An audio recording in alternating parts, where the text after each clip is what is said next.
Pethak ateges putih. Putih perlambang kasucen. Ambok bilih ing mangke nggih nyombangun Bali Wisma wonten abot entenging gaweyan.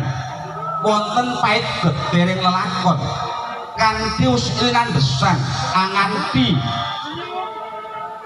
niat ingkang tulus ati ingkang suci ing mangke bakal linlampahan kanthi sesarengan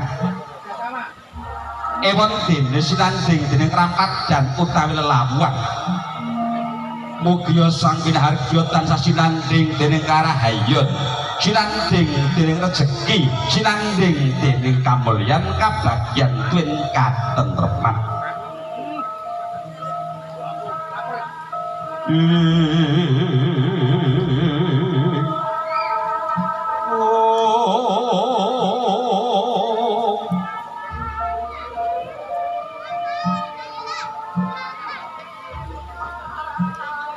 prigel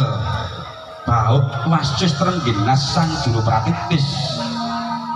ing mangke angaturi gelas katur sang Nalendra sedina Parameswari sehari gelas ingkang isi tirta utawi banyu ingkang wijil saking kendhe prata ingkang awujud bening sawusa kaunjuk dening sang temanten kekalih mugia sageta anambahi daya kasantosaning sang temanten nggih bangun Bali Wisma ewon dene awujud bening minangka pralamita warah satindak sak pecah sak kocap sak limah mugia tansah angestiya angantiya meninging penggalih menebing kalbu kang tinemu hayu hayu ayem angaya wisagung nadi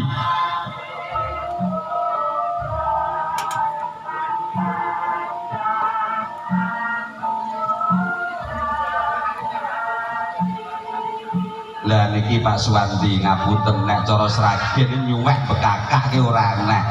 gitu pramila nggih nyuwun pangapunten mbok bilih anggen kula ngartekke menika kirang trep utawi boten jumbuh kalih penggalih panjenengan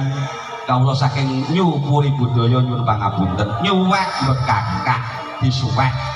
tak jiko intine mawon nggih Mbak Indri dan Mas Dimas dalam membangun rumah tangga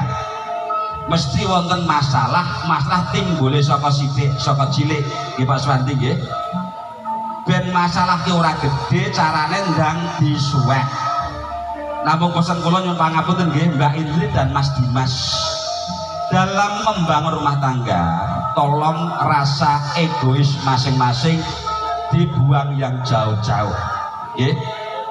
Mas Dimas biarpun seorang suami kalau merasa punya salah kepada sang istri cepat-cepat minta maaf jangan sungkan jangan egois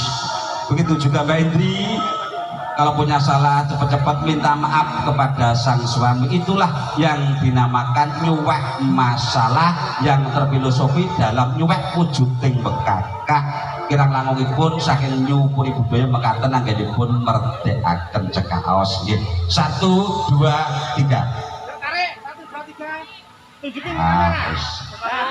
sing penting suwek masalahe nek wis suwek masalahe ayem tentrem dadi moyo nggone omah-omah nggih